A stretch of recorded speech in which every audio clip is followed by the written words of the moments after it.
하나님 말씀은 마태복음 11장 16절에서 17절입니다. 마태복음 11장 16절에서 17절 말씀 제가 읽겠습니다. 이 세대를 무엇으로 비유할까? 비유하건대 아이들이 장터에 앉아 제 동물을 불러 이르되 우리가 너희를 향하여 피리를 불어도 너희가 춤추지 않고 우리가 슬피 울어도 너희가 가슴을 치지 아니하였다 함과 같도다. 아멘. 말씀 제목은 신앙은 하나님께 반응하며 사는 것이라는 말씀으로 은혜를 나누려고 합니다. 신앙은 하나님께 반응하며 사는 것이라는 말씀으로 은혜를 나누겠습니다. 우리가 이 말씀을 좀 이해하려면 세례 요한의 상황을 좀 볼 필요가 있습니다. 세례 요한이 이 땅에 와서 이제 주님께로 부름을 받았고, 그가 이제 유대 광야로 들어가서 과거에 선지자들이 했던 것들, 이사야라든지 그리고 엘리야라든지 하나님의 선지자들이 했던 것처럼 광야에 들어가서 석청과 메뚜기를 먹고 양떼의 토롯을 그면서 그가 지냈습니다. 그저 사람들이 그를 향해 말하기를, 좋게 말하면 선지자라고 봤겠죠. 그러나 대부분이 지나친 금욕주의자라고 하면서 아주 막 욕을 했습니다. 이 세례 요한의 모습에는 엘리야가 드러나고요, 이사야와 예레미야의 모습을 볼 수가 있습니다. 그런 의미에서 마지막 구약의 선지자가 누구냐? 세례 요한입니다. 세례 요한이 마지막 선지자로 모든 것을 종교를 맺습니다. 예수님이 이 땅에 오셨습니다. 그리고 저희들과 친구가 되셔서 주님이 그들과 먹고 마시고 심지어는 금식도 하지 않으셨어요. 그러니까 사람들 하는 말이, 야 저거 봐, 예수라는 게 저거 죄인들과 창녀들과 세리들과 함께 올려 다닌다, 정말 방탕한 사람 아닌가 하면서 사람들이 예수님을 막 욕을 했습니다.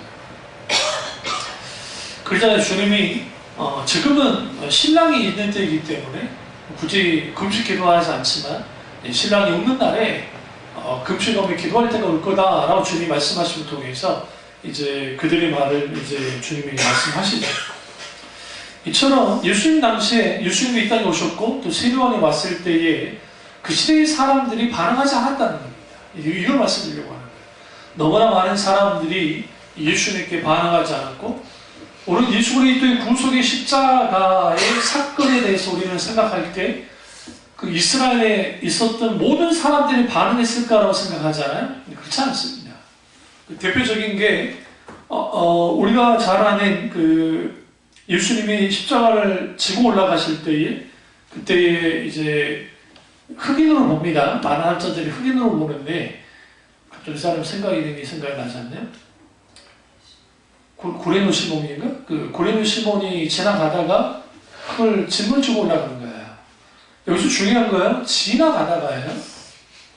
함께 따라가는 게 아니에요. 예수님 십자가를 막 지고 올라가실 때에 생각보다 많은 사람들이 예수님이 십자가를 돌아가시는 것에 관심이 없었어요. 사실은.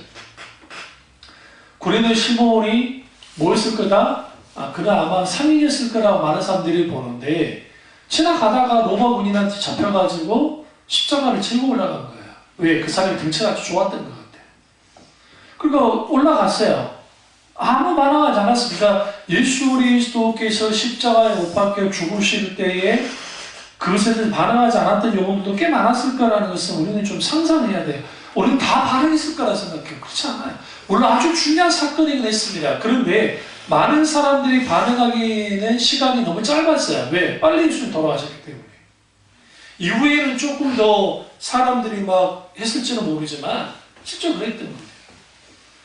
이처럼 우리가 신앙생활 하면서 하나님께 반응하며 사는다는 게 너무 중요한데 많은 사람들이 하나님께 반응하지 않습니다. 대표적인 게 우리가 찬양하면서 하나님께 반응하지 않고, 기도하면서 하나님께 반응하지 않고, 하나님의 말씀이 선포될 때 그 선포된 말씀에 반응하지 않는 것을 보게 되어집니다. 재밌는 것은 이 비유의 말씀이 나오기 전에 이제 배경을 좀 볼 필요가 있는데, 그것은 뭐냐면 세례 요한에 대해서 쭉 11장 2절부터 쭉 세례 요한에 대해서 말을 하고 있어요. 근데 그 세례 요한이 옥에 갇혔고, 근데 그가 옥에 갇힌 것은 소위 말하는 정치적인 발언으로 갇힌 거예요. 무슨 말인지 아시죠? 윤리 도덕의 문제를 짚고 넘어가니까 그가 갇힌 겁니다. 물론 그는 선지자가 하는 행동이에요. 잘못된 행동 아니에요. 선지자는 정치 문제에도 관심을 했고 관여를 했기 때문에. 근데 그가 갇히고 난 다음에 그가 흔들리는 겁니다. 그리고 이제 50위가 당신이 맞습니까? 라고 확인을 합니다.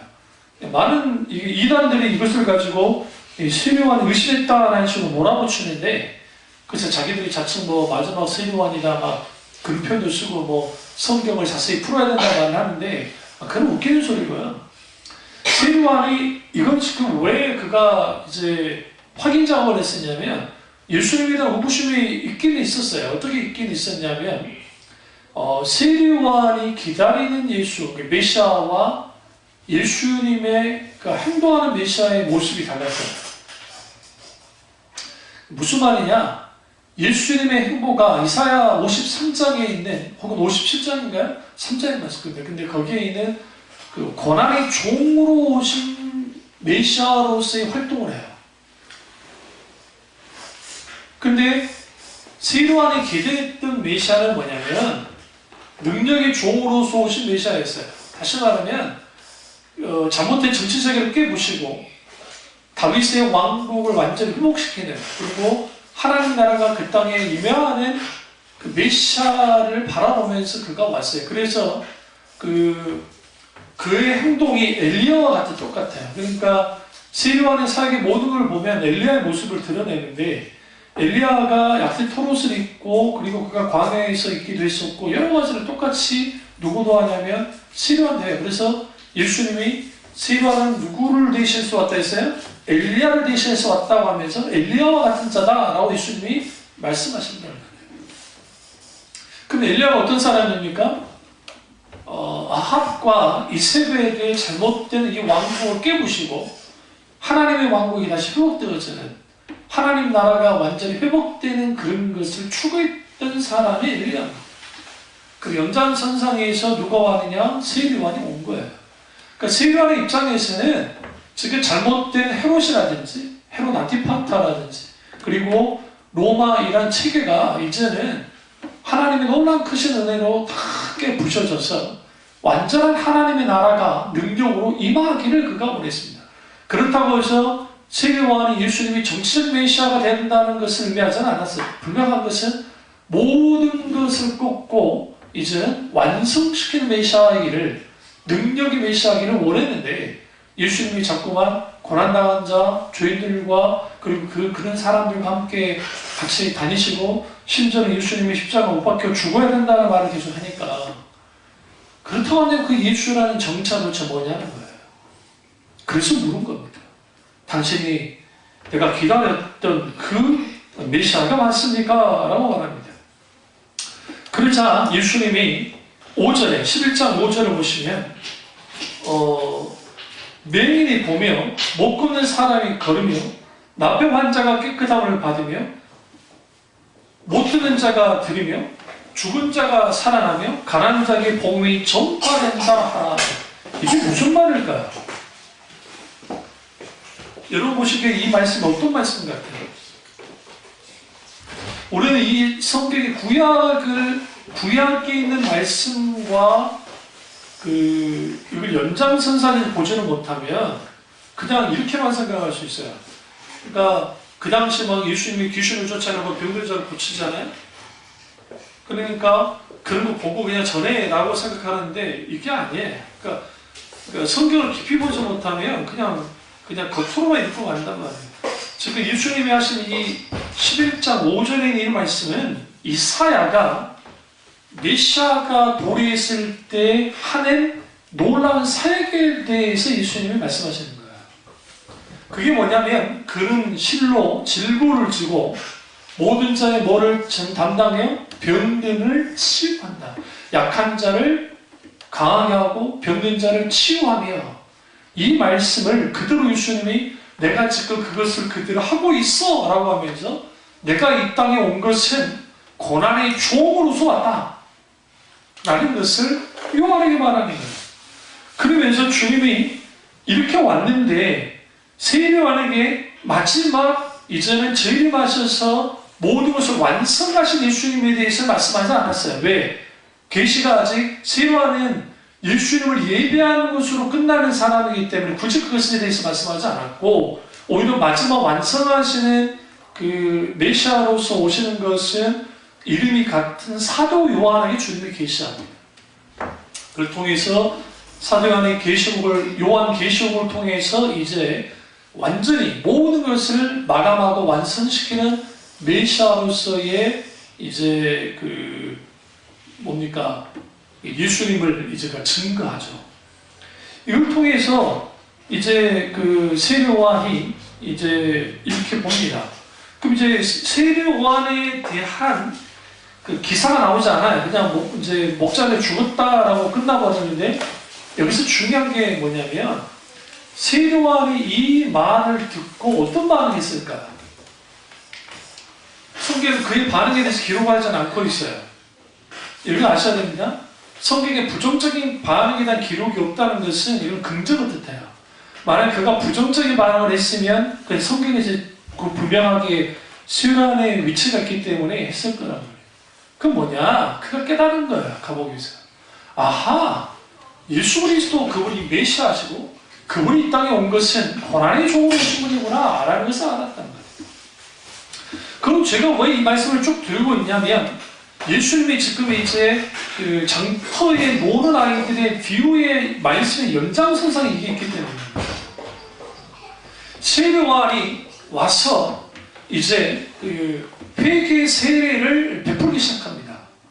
그랬을 때에 사람들이 몰려들었습니다. 뭐냐면 그럴 수 있는 게 세례 요한과 예수님의 신분적인 차이가 있습니다. 그러니까 인간적으로 봤을 때 세례 요한은 레위인입니다.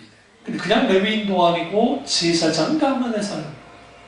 그 시대의 제사장 가문은 아주 존귀한 신분입니다. 물론 그 제사장 가문들 중에 그 직업을 잃고, 왜냐하면 타락했기 때문에 그래서 어쩔 수 없이 세리가 된 사람도 있었지만, 적어도 세례요한의 가문, 사가랴, 아버지 사가랴의 그 가문은 제사장으로서의 사역을 날 감당했던 사람이에요. 왜 그러냐면 유대 지역에 있는 제사장이기 때문이었습니다.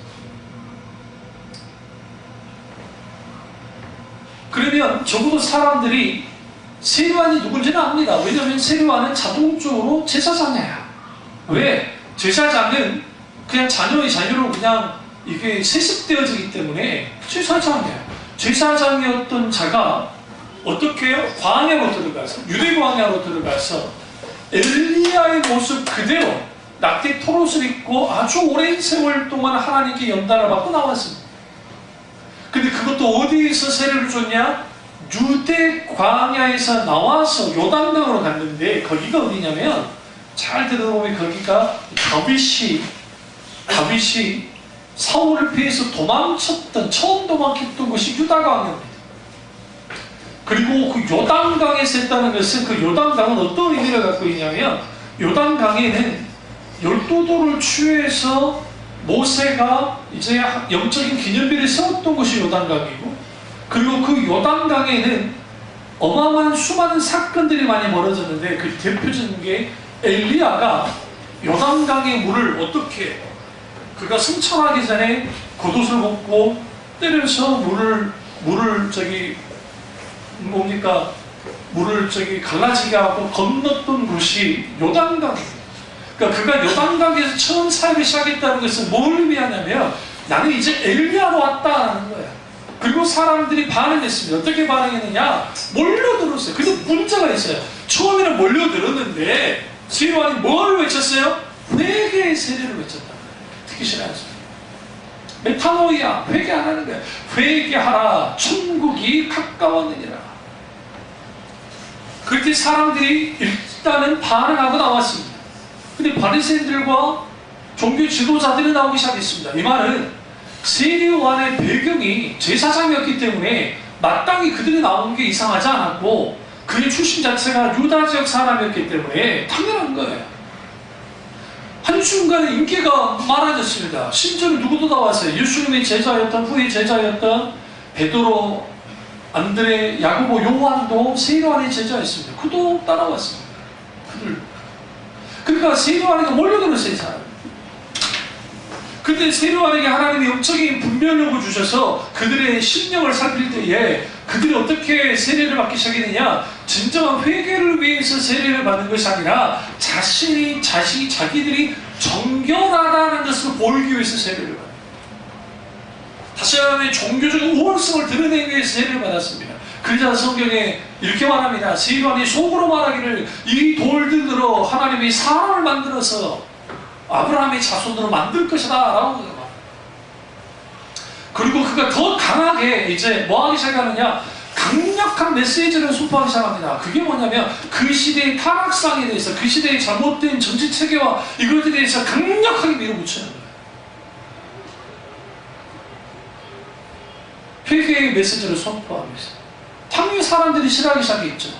싫어하기 시작하자 나온 게 뭐냐, 저 금욕주의자 봐라, 저 미친놈 봐라, 나와서 뭐 한다, 이상한 짓 한다는 거야. 근데 사람들이 세례요한에 뭘 듣지 않았어요? 선포되는 말씀을 듣지 않기 시작했다. 그러나 세례요한은 멈추지 않았습니다. 그의 사역은 딱 6개월로 끝났어요. 평생 사역을 준비했는데, 어릴 때 12살인가요? 12살 때인가 저기 광야로 들어가서 이제 그가 이 성인의식 치르고 들어가서 18년 이상은 어디에 있었냐면 광야에 있었는데, 불과 6개월만 사역하다가 순교당해서 끝나버렸어요. 성경이 이렇게 말합니다. 그가 죽자 비로소 예수께서 회개하라 천국이 가까웠느니라고 선포하셨다. 성경이 말합니다. 그러니까 본격적인 사역이 세례요한의 죽음과 동시에 시작돼요. 예수님에서. 그럼 여기서 우리는 분명히 볼 것은 세례요한의 사역의 이제 마지막에 이제 감옥에 갇히는 상태에서 그가 물었고 예수님이 말씀하셨어요. 감옥에 갇혔을 때 사람들이 살려달라 엄성치지 않았습니다. 세례요한을 살려달라. 그런데 문제는 세례요한의 메시지에 대해서 반응하지 않았던 사람들이 이제 갑자기 예수님이 나타나셔서 뭐하냐, 인기를 끌기 시작했습니다. 누가복음에 예수님을 따르는 자들은 수만 명이었다고 합니다. 여러분, 수만 명 엄청난 숫자예요. 그 당시 예루살렘 전 주민의 수가 많이 잡아 한 6만이에요. 적게 잡으면 3만에서 4만 정도. 이스라엘 전체로 영토를 넓히면 그 숫자가 100만이 안 됩니다, 사실. 그러니까 100만이 안 되는 숫자에 그 수만 명이 모였다는 것은 이것은 엄청난 거야. 그것도 모였던 사람만 모인 게 아니라 돌아가면 또 수만 명이 모였어요. 그러니까 예수님이 이런 스타가 된 거예요. 근데 그때마다 예수님 하셨던 게 뭐냐면 스칸달리 조나이 똑같아요. 누가 똑같냐면 세례요한과 똑같이 행동을 해요. 예수님이. 어떻게 말씀하시느냐, 하나님 나라의 복음을 전하면서 그들이 감당할 수 있는 말씀들을 하기 시작합니다. 그 대표적인 게 하나님 나라의 복음의 핵심은 뭡니까? 자기를 부인하고 자기 십자가를 지고 따르는 것이니라 라고 하는 말씀이에요. 황금률을 말할 것도 없고. 그러니까 그들이 거기서 걸러 넘어집니다. 심지어 예수 그리스도가 십자가 돌아가 죽어야 된다고 하는 십자가 복음을 선포하기 시작했어요. 그래서 사람들이 귀를 닫기 시작했습니다. 다 떠나버렸어요. 이게 뭡니까? 이게 하나님의 말씀에 반응하지 않았던 그 시대의 사람들의 모습이에요. 이 부분을, 우리 이 배경을 알고 우리는 뭐 해야 되느냐? 이 말씀을 봐야 되고, 그 세례요한에 대해서 우리가 평가할 때에 이제 11절 한번 보시죠. 내가 진실을 너에게 말하노니 여자가 낳은 자 중에 세례요한보다 크리가 일어남이 없도다. 그러나 천국에서는 극히 작은 자라도 그보다 크니라. 이렇게 말하니까 많은 사람들이 생각하기를, 천국에서는 세례요한이 가장 작은 자인가 라고 하는데, 이건 아주 이 편협되고 잘못된 성경이라는 해석이에요. 이걸 어떻게 봐야 되냐면 여자가 낳은 자 중에 가장 큰 자라는 의미는 뭐냐면 세례요한이 구약의 마지막 사람이기 때문에 그렇습니다. 그가 구약의 마지막 사람으로서 큰 자였다는 표현은 엘리야와 같은 혹은 모세와 같은 사람이었다는 것을 예수님이 분명하게 말하고 있어요. 그러니까 여러분 여기는 여기서 뭘 중요시 여기냐면 천국은 침노한 자의 것이다 라고 하면서 하나님 나라의 복음을 받아들인 사람들에게 있어서는 그들이 이제는 하나님의 나라를 침노하에 들어갈 때에 이게 침노한다는 게 막 공격한다는 게 아니에요. 이게 잘못된 이게 번역이 좀 애매한 번역이에요. 헬라어 원제는 영어 성경은 어떻게 되어 있냐면 물밀듯이 밀려드는 거예요. 그러니까 여러분 우리가 그 야구장에 막 그 사람들이 막 경기장 빠져나올 때 내가 가기 싫어도 밀려갈 때 있잖아요. 그러니까 안전 요원들 어떻게 합니까? 그러면 안 된다고 좀 기다리시라고 하면서 막 통제하잖아요. 그거 안 하면 큰 사고 나니까. 그걸 생각하시면 돼요. 하나님 나라를 뒤에서 나도 가려고 막 해요. 그런데 뒤에서 물밑이 가축원이 같이 밀려가는 거예요. 같이. 그게 침노한다는 거예요. 침노한. 근데 그 천국을 침노한 자들에 비해서 세례요한이 가장 작은 자라는 의미는 뭐냐면 그 천국을 침노한 자들이 어떻게 침노했느냐? 예수 그리스도의 십자가의 복음, 하나님 나라의 복음으로 그게 가능했다는 거예요. 하나님 나라 복음을 통해서 구원받은 사람들은 구약에서의 가장 위대한 선지자라고 할 수 있는 세례요한보다도 크다는 거예요. 비교조차 할 수 없다. 왜? 하나님의 의로 말미암아 구원을 받기 때문에. 우리 의가 아니라. 우리가 그게 아니면 세례요한보다 클 수가 없어요. 세례요한은 우리보다 훨씬 커요. 세례요한은 의로운 사람입니다. 이 부분은 세례요한에서 주님 말씀하신 거예요. 그러면서 12절에 세례요한의 때부터 지금까지 천국으로 침노를 당하나니 침노한 자는 빼앗느니라. 그러면 세례요한의 때는 왜 그러느냐? 세례요한이 예수님의 길을 첩경을 열기 위해서 왔기 때문에요. 열기 위해서. 그러니까 열기 위해서 왔기 때문에 이제는 그러면 세례요한이 예수님이 십자가에 못 박혀 죽으시기 전에 죽었잖아요. 왜? 불과 6개월밖에 살 못하고 죽어버렸으니까. 그럼 세례요한은 어떻게 구원을 받아요? 그러면 십자가로 구원받아요? 아니요. 아니 물론 예수님이 지신 십자가로 구원을 받아요. 구약의 사람들도. 그러나 그의 구원은 하나님의 헤세드의 은혜로 구원을 받아요. 은혜로. 율법 행함으로 구원 못 받아요. 구약의 사람들은. 만약에 구약의 사람들이 율법의 행함으로 구원을 받았다 한다면 율법을 받았던 수요자였던 모세는 지옥 갈 수밖에 없어요. 만약에 그렇게 따지면. 왜 그러냐면 하나님의 영광을 취했잖아요. 그가. 반석에 물을 칠할 때 반석이 그 지팡이를 치라고 할 때 치지 않고.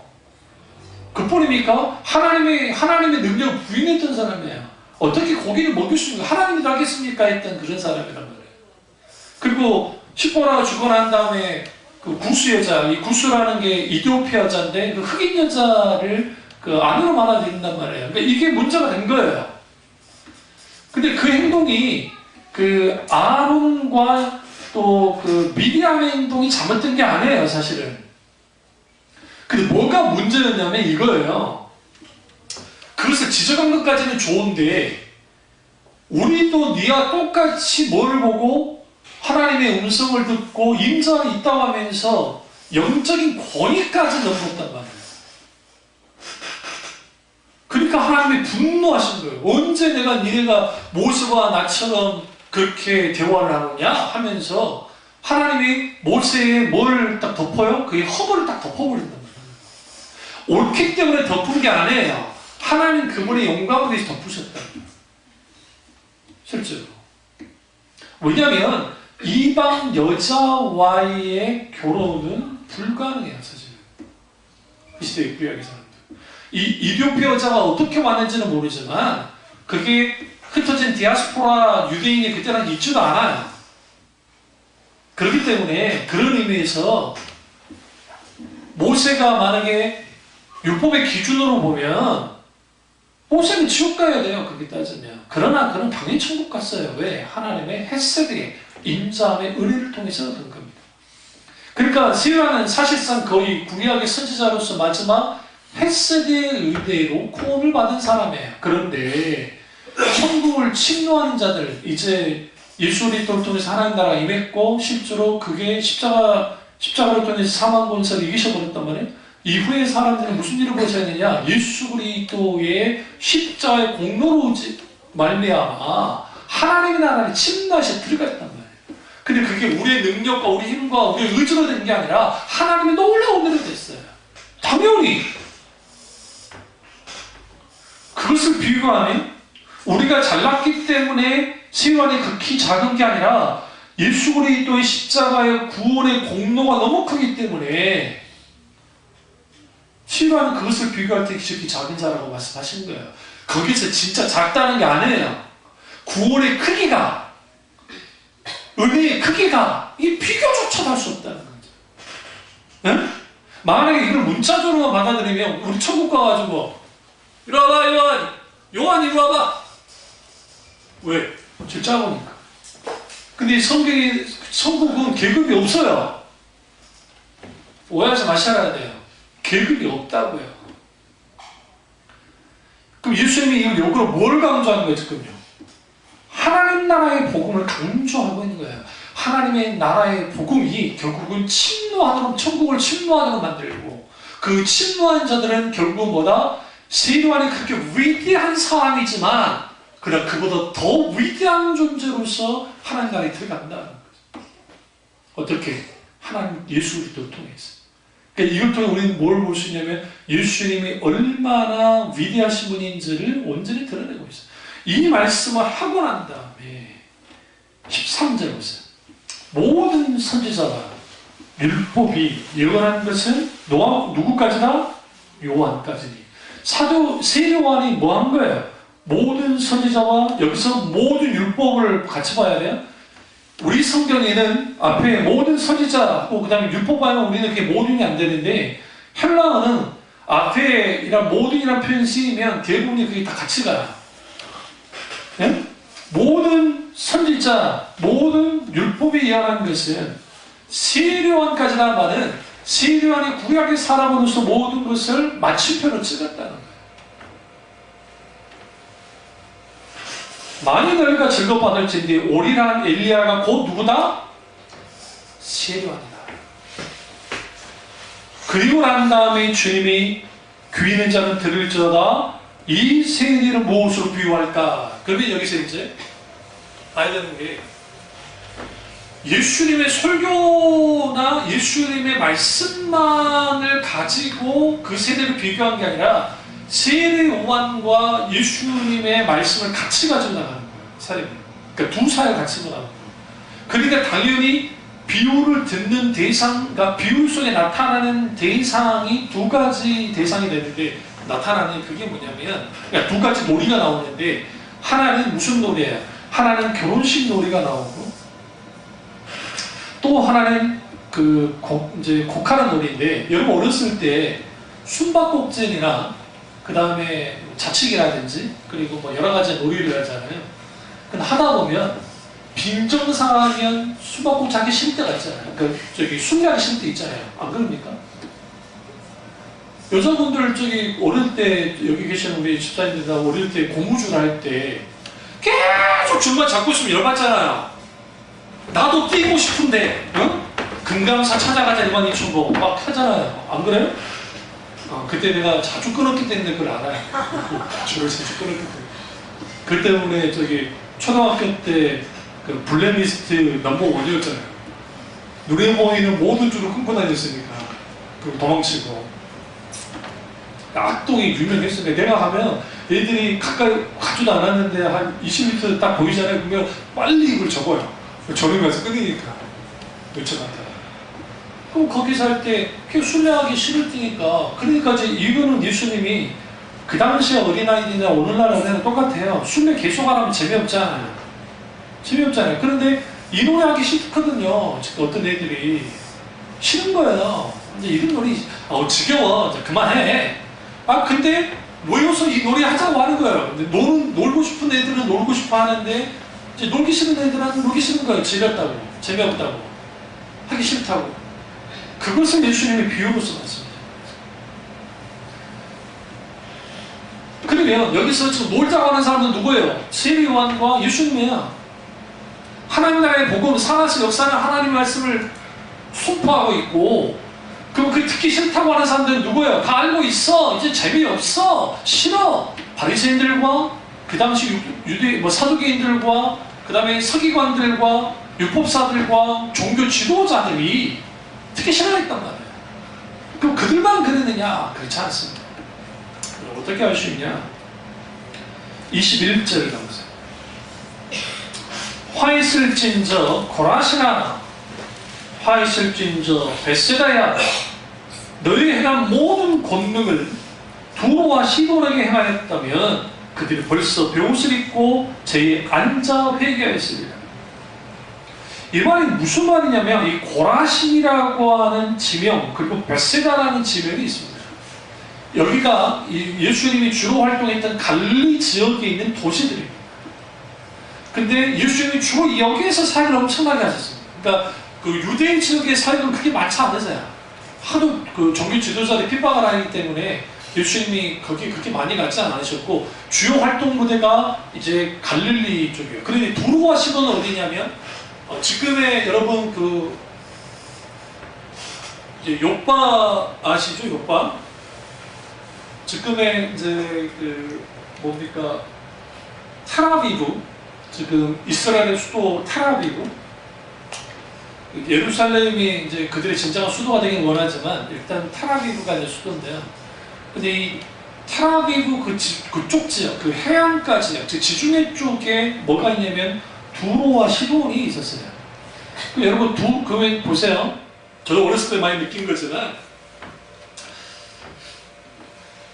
제 출신이 여수잖아요. 그러면 그 항구 도시 특징이 뭐냐면 다른 여러 특징이 있지만 생각보다 돈이 많습니다. 그 이유가 그 배를 타거나 뭐를 하거나 또 거기에 뭐 그 물건을 나르고 하는 그런 걸 통해서 생각보다 많이, 그러니까 뭐가 많이 생기냐면 집장촌들이 많이 생겨요. 몸 파는 여자들, 술집들, 생각보다 술집이 많습니다. 그러니까 그 왜 그게 자동적으로 생겨나냐면 그 사람들 홀겨서 돈을 뜯어내야 하기 때문에 목돈이 한 번씩 막 계속 생겨요. 자주 생긴단 말이에요. 그러니까 지금은 이제 덜합니다만은 과거 같은 경우에 고대 시대도 마찬가지고 항구 도시들을 치고 타락하지 않는 곳이 거의 없어요. 응? 뭐 고린도 운하 항구 쪽이에요. 그러니까 굉장히 타락을 많이 했습니다. 폼페이 아시죠? 폼페이가 조금 더 오면 거기 바다에 지중해. 그러니까 그 바다가 있다는 거예요. 그러니까 그런 지역이 왜 그렇게 할 수밖에 없냐면 사람들이 배를 타고 나가다가 일하다 보면 종교가 많아요. 그러니까 집집마다 그런 일이 많이 벌어져요. 그러니까 자기들 언제 죽을 줄 모르니까 즐기려 한단 말이에요. 그러니까 심각하게 타락을 해요. 많은 경우에 그렇게 있어요. 그리고 바다로 뭐 물동량이 많고 사람들이 오가는 게 많기 때문에 여러 사람들이 섞이게 된다. 그러면 그런 지역에 복음이 선포될 때에 그 복음이 선포된 상황에서 잘 하나님을 받아들이기가 쉽지 않아요. 지금 목포가 복음화율이 아주 높은데 그 이유는 정말 귀한 순교자부터 시작해서 신안 앞바다부터 마찬가지로 그런데 그 성교구 여자 전도사님이 계시는데 그분이 정말 큰일을 냈고 많은 그분도 순교했어요. 공산党들 때문에 순교를 했는데 그 복음 전도해서 그렇게 된 거예요. 여수도 여러분 큰 교회가 많아요. 그러니까 재밌는 게 그 복음이 또 역설적으로 그런 곳에 들어가서 하나님의 놀라운 은혜가 막 있었단 말이에요. 강력하게. 그런데 벳세다와 고라신에 주로 예수님이 오늘날 말하면 복음 전도의 타겟으로 삼아서 엄청나게 말씀을 전했어요. 그리고 권능을 행했다는 거예요. 근데 회개 안 하는 거예요. 회개를 안 하는 거예요. 그러니까 주님이 지금 그 이스라엘 영역이네, 도로와 시도는 이방적이라고 생각하시면 돼요. 아주 타락한 곳입니다. 세상 말로 하면 세상 문화가 꽃을 피우는 곳입니다. 근데 예수님은 그렇게 말합니다. 내가 그들에게 가서 이 모든 권능을 행했다면 뭐라고요? 벌써 베옷을 입고 제 앉아 회개하였으리라. 예수님은 왜 도로와 시도로 가지 않았어요? 예수님은 유대인 왕으로 오셨기 때문이에요. 그래서 복음 운동을 주로 어디서 하셨어요? 거기서만 하셨어요. 물론 그 예외가 있긴 있었지만, 그래서 여기서 우리는 뭘 할 수 있냐면, 신앙은 하나님께 반응하며 사는 것이다라는 이제 주제니까 이 말씀을 오늘은 소문하고 다음 주에 이제 본격적으로 들어가겠습니다만은, 예수님 당시에 그렇게 말씀을 엄청나게 선포했어도 사람들이 그 말씀을 받아들이지 않고 뭐였냐? 반응하지 않았습니다. 오늘날도 똑같이 일어나고 있습니다.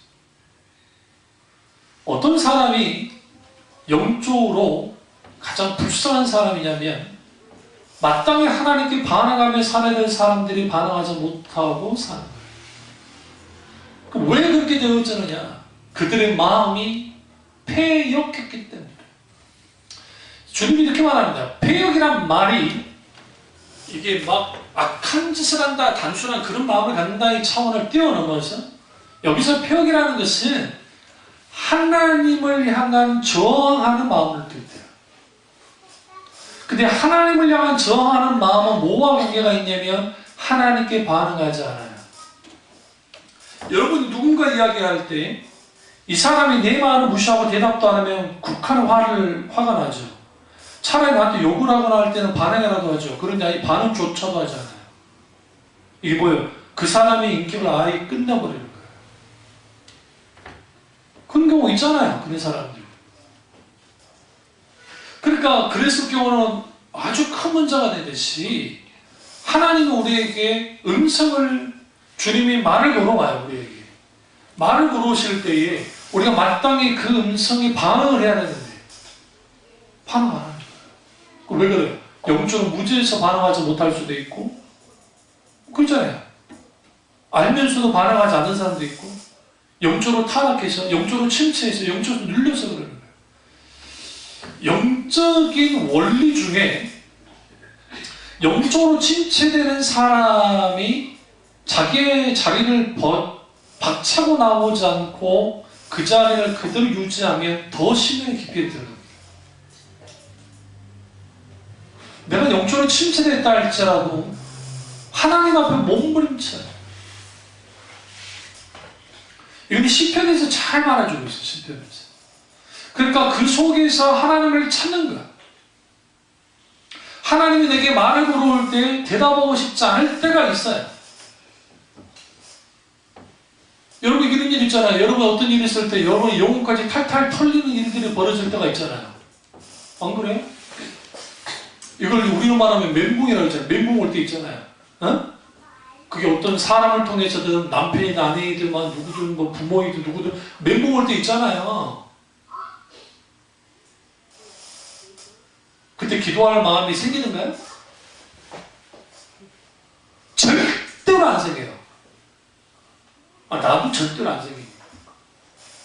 근데 여러분 그때 기도해야 돼요. 그때 주님 찾아야 돼요. 그래야 벗어나요. 이거 조금 지나고 기도해야지. 늦었어요. 이미 원수가 우리의 마음을 아주 뒤로 밟아버려요. 끝장을 내버려요. 그러고 난 다음에 상한 마음 가지고, 다친 마음을 가지고 나와서 하나님께 기도한 다음에 되질 않아요. 뭔 줄 아세요? 이제는 내 마음이 어디를 향하냐면, 이제 나에게 상처를 준 사람과 분노로 향하거나, 또 하나는 자기 자신에게 향해요. 자학하면서.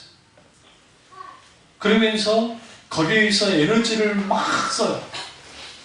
그 사람에 생각하면서, 어떤 일을 생각하면서, 아니면 자기에서 에너지를 다 써버린 거예요. 다 쓰고 난 다음에 이제 하나님 할 때 하나님 소리가 안 나오는 거예요. 왜? 수전해버렸기 때문에. 탈탈 털려버렸기 때문에. 사탄은 그걸 원해요. 당연히 설교가 들려올까요? 안 들려요. 기도가 될까요? 안 돼요. 찬양이 안 돼요, 절대. 우리는 그럴수록 미친 척 하면서 뭐 해야 되느냐? 설교 더 들려야 되고, 찬양을 더 틀어놔야 되고, 더 하나님을 찾아야 되고, 더 기도해야 돼요. 그리고 거짓말처럼 금방 일어납니다. 거짓말처럼. 상당수가 자기 소비를 하다가, 자기 감정 소비하다가 하나님 찾을 시간을 놓쳐버려요. 그리 되어지면 그 속에서 하나님께 마땅히 반응하지 못하는 거예요.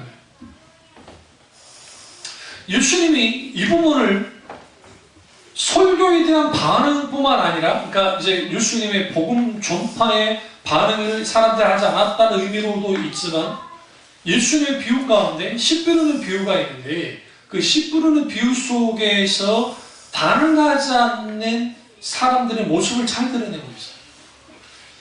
그게 어떻게 모습을 드러내고 있냐면, 내 밭에 비유라는 것은 좀 잘못된 표현이에요. 이스라엘 농사법과 우리 농사법이 다릅니다. 우리는 먼저 개간을 합니다. 그리고 씨를 뿌립니다. 이게 이제 농경 문화, 미국 중국의 남쪽 지방에 있는 남쪽 지역에 있는 농사법이 한반도나 그리고 또 우리 농사법이 일본으로 전해지고 막 그랬는데, 그 이유는 뭐냐면, 처음에는 그냥 다 개간하지 않고 먼저 씨 뿌리고 난 다음에 뒤에 엎는 게 기본이었어요. 처음에. 근데 그러다 보니까 수확량이 좋지 않는 거예요. 그러니까 뭐 했느냐? 이제는 밭을 한번 뒤에 엎고 땅을 살려야 되는 거예요. 근데 이스라엘 땅과 우리 땅이 좀 다른 이유가, 우리 쪽의 땅들은 땅이 질이 좋기는 하지만 농사를 계속 지으면 그 땅이 힘을 잃어요. 그래서 필요한 게 뭐냐면, 땅을 갈아엎으면서 거기에 거름을 주고 막 정성을 드러나야 돼요. 그래야 농사 지을 수 있어요. 제가 어렸을 때 그 보리밭 있잖아요. 보리 추수하고 거기 막 있으면 우리가 막 거기서 막 장난치고 막 축구처럼 하면 저기 밭주인이 그렇게 좋아했어요. 이해 안 되죠? 왜 우리 밭 가갖고 막 그러냐? 아니, 심지어는요, 그거 농사하기 전에 막 밟아주는 거 있죠. 막 올라올 때 밟아주면 더 좋아해요. 왜? 보리는 밟아줘야 더 잘 자라요. 막 수 올라올 때 우리가 거기서 논다고 해서 우리한테 막 말하지 않는데, 파지 않는 이상 우리끼리 막 놀면서 밟아주거든. 그 일부러가 밟아주기 좋거든요. 근데 우리나라는 그렇고 그런데 이스라엘은 땅이 사막성 기후긴 하지만 거기는 땅의 지력이 굉장히 좋습니다. 그래서 거기는 물만 있으면 그 농사 거저 한다고 해도 가는 거예요. 그러니까 당연히 농사를 어떻게 하겠어요, 그들이요? 씨 뿌려놓고 갈아엎어도 소출이 잘 나와요. 그러니까 예수님 당시에는 더더군다나 농사법이 그렇게 발전되지 않을 때니까 또 그렇게 했겠죠. 그것을 생각하면서 비유를 들어야 돼요. 그러니까 우리는 잘 정돈된 밭에 씨를 막 뿌려가지고 돌리도 하고 기르도 떨어지고 또 가시밭도 떨어지고 옥토리도 떨어졌다라고 생각하는데, 그게 아니고 씨를 먼저 다 뿌려요. 개간을 해요. 그리고 난 다음에 땅을 갈아엎는 거예요. 그러다 보면 이쪽 가장자리 같은데 이거 막 쉽지 않거든요. 가서 이걸 하기가, 그럼 놔둬버려요. 그러니까 그 안에 때가 씨가 떨어지는 게 있을 수 있고, 길가는 당연히 사람들이 이동하고 다녀야 되기 때문에 그런 거 갈아엎을 이유가 없고, 그리고 돌짝 같은 경우는 이게 돌을 일일이 다 하기 쉽지 않잖아요. 그러니까 돌을 놔두는 거예요. 그냥 돌을 놔두니까 거기에 씨가 뿌려져요. 이걸 주님이 뭐라냐면 만의 밭이라고 말했는데, 오늘날 한 사람이, 잘 들으세요? 한 사람 안에 4개의 밭이 그대로 있는 거예요. 완전히 완벽하게 길가밭이 있고, 완벽하게 돌짝밭이 있고, 완벽하게 가시밭이 있고, 완벽하게 옥토밭이 있는 게 아니에요, 사실은. 우리의 마음속에 옥토의 마음이 있고, 그리고 거기에 길가와 돌짝과 그 다음에 가시밭이 있는데, 이게 우리의 마음이 하나님 앞에 나누어지면 우리의 옥토밭이 어떻게 되느냐? 급격하게 줄어들기 시작해요. 왜? 마음을 가롭지 못하기 때문에. 그래서 묵은 땅을 기경하라고 성경이 계속 말하죠. 구약에 그 묵은 땅을 기경하라는 말에 묵은 마음을 기경하라는 거죠. 우리의 중심의 마음을 계속 갈아엎어줘야 돼요. 그러지 않으면 그것이 돌짝밭이 되고 길가밭이 되고 뭐가 돼요? 가시밭이 되어버리는 거예요. 이것이 우리 가운데 잊지 못하면 우리는 뭐 하느냐? 하나님 앞에 반응하지 못해요. 그래서 어떤 사람은 가시밭이 굉장히 큰 사람이 있고 어떤 사람은 돌짝밭이 큰 사람이 있고 거기에 옥토가 전혀 없지는 않는데 그 조금 떨어지고 마는 거예요. 그러니까 그런 상황에서 하나님의 은혜를 마음껏 누릴 수가 없어요. 그러니까 예수님의 관심은 뭐였어요? 너희는 옥토밭이 되어라는 거예요. 가시밭처럼 되지 말고 돌짝밭처럼 되지 말고 길가밭처럼 되지 말고 옥토밭처럼 되라. 그럼 여기서 이제 우리가 중요한 게 하나님께 반응하지 못하게 하는 전적은 누구냐는 거예요. 첫째는 원수예요. 사탄이에요. 길가에 뭐가 떨어졌을 때, 말씀의 씨가 떨어졌을 때 즉각 주워 먹고 가물을 내죠. 일단 사탄이 우리의 마음을 병들게 하고 무디게 만듭니다. 첫 번째. 두 번째는 우리가 너무나 잘 아는 이 돌짝밭인데 그것은 예수님 뭐라고 말씀하셨냐면 고난이 왔을 때, 시험이 왔을 때 뿌리를 깊이 내리지 못하기 때문에 타서 죽어버렸다. 우리가 왜 하나님께 반응하지 못하느냐? 우리가 지금 당하고 있는 시험 때문에 그러는 거예요. 그 문제 때문에 그러는 거예요. 그것이 정당한 건 아니에요. 분명히 말씀드리죠. 그럼 내가 지금 마음이 아파. 내가 이 사건이 있었고 이 문제가 있었고 내가 고통받아서 그러니까 내가 그 속에 있으니까 내가 돌짝밭 같은 상황이 있어. 내 역경 속에 있어. 그러니까 그대로 있는다고요. 그대로 있게 되어졌을 때 일은 뭐냐? 바짝 타 말라버린단 말이야. 이게 어떤 사람들이냐? 영적으로 성장하지 못한 사람들의 전형적인 모습. 어떤 문제가 조금 생기면 신앙이 잘한 것 같다가 없어져버리고 어떤 문제가 조금 생기면 잘하는 것 같다가 딱 사라져버려요. 죽어버려요. 그리고 세 번째는 아주 많은 사람들이 거기에 걸려있는데 그게 뭐냐면 죄의 유혹과 염려라고 생각합니다. 가시밭이 잘하는 것 같아요. 그런데 사람이 살다 보면 무슨 일을 겪냐면 물질의 문제도 있고 환경의 문제도 있고 여러 상황의 문제가 있단 말이에요. 그걸 닥쳤을 때에 우리가 근심과 걱정과 염려에 붙잡히는 거예요. 그 근심과 걱정과 염려에 딱 붙잡히면 우리의 마음을 어떻게 되느냐? 이 마비시켜요. 어떻게 마비를 시키냐면 마땅히 믿음이란 삶을 살아야 될 사람들이 믿음이란 삶을 살질 않아요. 그럼 어떻게 살느냐? 이제 그 근심, 걱정을 가지고 살아요. 제가 이틀 전인가 서울대생들 정신건강 그러니까 조사한 것을 제가 발표를 한번 봤는데 제가 충격을 받았던 게 서울대생의 실질적으로 50% 이상이 정신 상담을 받아야 할 정도로 심각한 상태. 그리고 좀 더 확대시키면 한 7, 80%가 엄청난 정신적인 스트레스를 받고 있다는 거예요.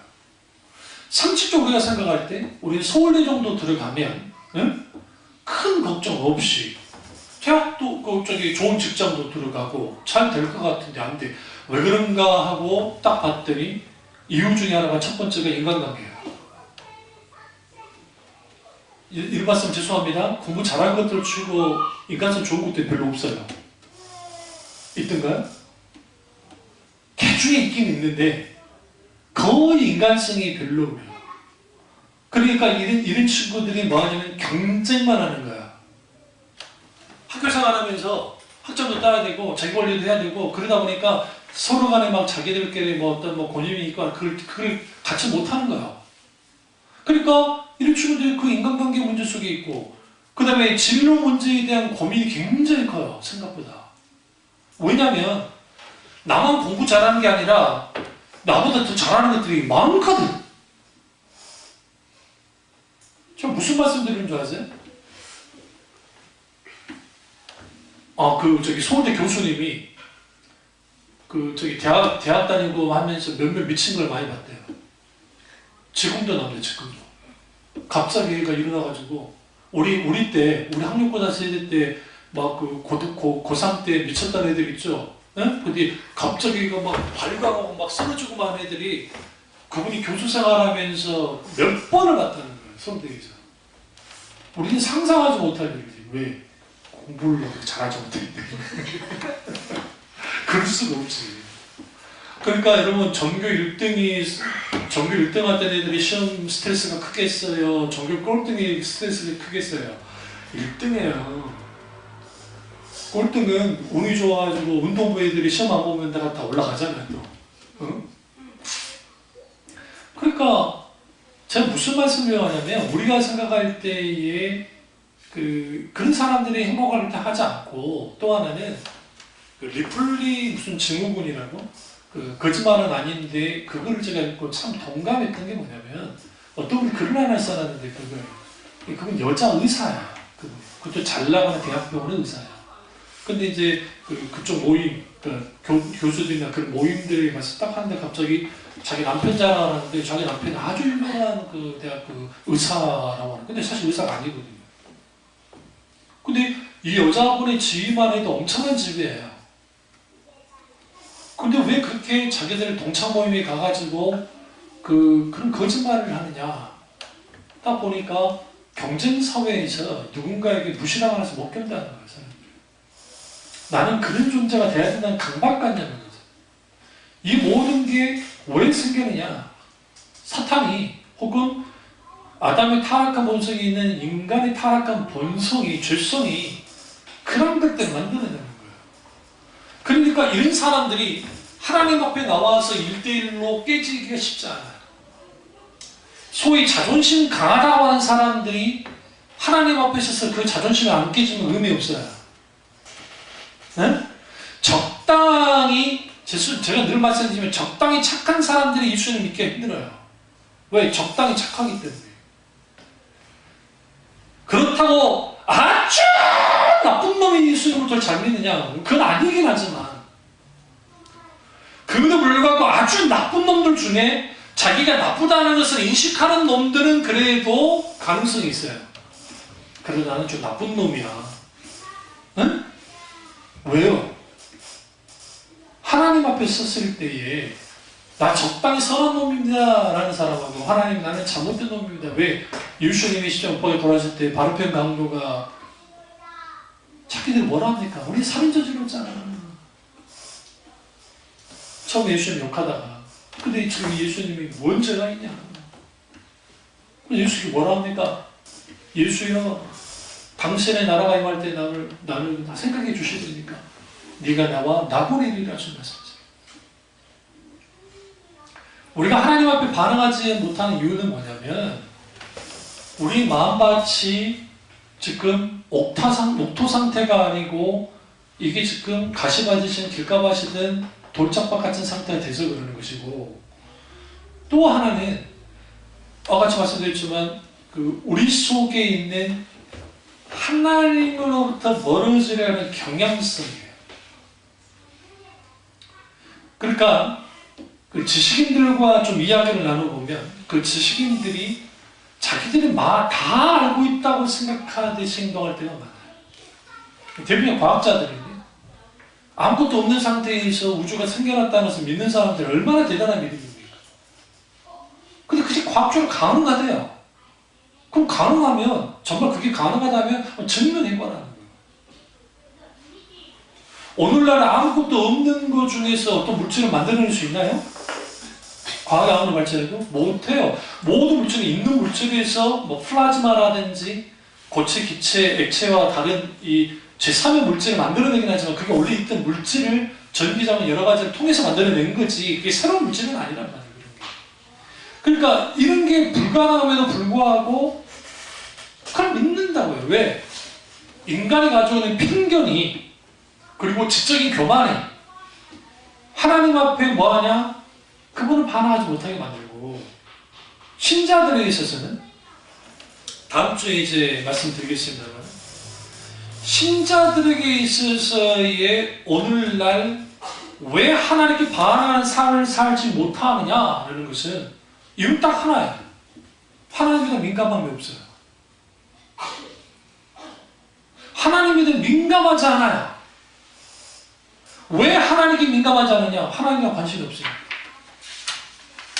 요즘 BTS가 방탄소년단이 아주 됐잖아요. 제가 KBS 스페셜을 보면서 정말 웃겼던 게, 제가 웃긴 게 아니라 좀 재밌게 관찰했는데 그게 뭐냐면 프랑스 파리에서 공연을 하는데 그 유럽 지역에는 거의 전적에서 다 온 거예요. 애들이. 그리고 심지어는 남미에서도 막 애들이 그쪽으로 날아오고 막 한 거예요. 근데 공연이 이틀이 남았는데 이 친구들이 먼저 온 거예요. 그리고 티켓을 이미 구매도 했고 인터넷으로 구매를 하잖아요. 했고 그 왜 왔나? 나왔다 보니까 앞자리 가려고. 이유는 따로 없어요. 앞자리 가려고. 근데 이게 이른바 여러분 노숙해본 적이 있으세요? 밖에서? 제 인생에 노숙을 해본 적이 없거든요. 근데 교회에서 잔 적은 있어요. 아버지한테 쫓겨나고 교회에서 막 차원 바닥에 잔 적은 있지만 그 의자에 잔 적이 있지만 근데 애들이 즐겁게 노숙을 해요. 근데 그게 얼마나 힘들겠어요. 그러니까 지칠만 하면 BTS 노래 틀어놓고 춤춰요. 그리고 하나같이 있잖아요. 재밌는 게 그 주위에 있는 애들이 같이 춰요. 힘들어 죽겠는데. 그리고 또 지칠만 하면 또 어디서 또 치면 또 같이 막 춤을 추면서 막 해요. 그리고 드디어 공연이 시작됐네요. 공연이 시작됐는데 저희가 충격을 받았던 게 그 공연이 뭐 3시간인가 4시간인가 됐었는데 한 명도 지체하지 않아요. 오히려 끝나니까 울더라고요. 끝났다고. 왜 벌써 끝냈냐고. 그럼 우리 권사님이 거기다 모셔다 두고 보세요. 반응 안 해요. 좀 미친 것들 좀 이러는 거죠. 근데 거기에 현철 아저씨가 와가지고 응? 탁 앉아나 서나 다 팬이시거든. 당신 생각은 나 모르고 권사님들이 흔들는 거죠. 앉아나 서나 당신 생각을. 그러니까 여러분 무슨 말씀 드리려고 하냐면 하나님과 우리와의 세상 말로 코드가 맞아야 하나님께 반응을 해요. 오늘날 너무나 많은 사람들이 자기들의 코드를 갖고 있고 세상 코드에 맞춰 있다 보니까 하나님께 맞춰지지 않는 거예요. 하나님께 맞춰지지 않으니까 코드가 맞춰지니까 하나님에 대한 민감함이 사라져요. 그러니까 하루에 살아갈 때에 하나님에 대한 생각을 않고 살아요. 하나님 생각하지 않아요. 그러니까 율법주의가 뭘 만들어놨냐면 강제로 기도를 시키게 만든 거예요. 그래야 천국 간다고 가르쳐놓으니까. 그러니까 이슬람 신자들이 아주 믿음이 좋은 것처럼 보이죠. 왜? 그들은 분위기가 안 하면 큰일 나거든. 그러니까 가서 그냥 5번 기도는 해야 돼. 근데 그게 그냥 기도가 아니라 기도문만 외우고 나오는 거예요. 그 중에는 자기들만의 신실한 사람도 있겠지만. 그래놓고 무슬림 지역의 여행을 한 사람들이 크게 당하는 게 분명히 자기가 사기쳤고 분명히 훔쳐갔으면 이걸 뭐라 인샬라 그래버립니다. 신의 뜻이라고. 소수이긴 하겠지만 신의 이름을 팔아버려요. 그러니까 IS라는 이놈들도 막 처단할 때 신의 이름으로 처단한다고 자기들의 어떤 잘못된 권력욕과 잘못된 어떤 그런 것을 하는 것을 통해서 소위 말하는 그들이 말하는 신을 성경에서 말하는 하나님은 우리가 그렇게 하실 수 있는 분이 아니에요. 망령들이 그럴 분이 아니에요. 그렇기 때문에 우리는 그 하나님을 어떻게 해야 되느냐, 내가 정말 영광을 드리는 분이 되어져야 되고 그분에 대한 반응이 달라야 되고 그분에 대한 태도가 달라져야 된단 말이에요. 그럼 우리가 드리는 예배가 달라지고 우리 드리는 찬양이 달라지고 우리 기도가 달라지고 우리 삶이 달라질 수밖에 없는 거예요. 이게 하나님께 반응하느냐 반응하지 않느냐에 따라서 확 달라져요. 다음 주에 이어서 이 말씀 하도록 하겠습니다. 기도하겠습니다. 기도하실 때 오늘 소문의 말씀이 나의 말씀이자 우리 말씀 되게 기도하겠습니다. 사랑의 주님, 역사 주님의 주님과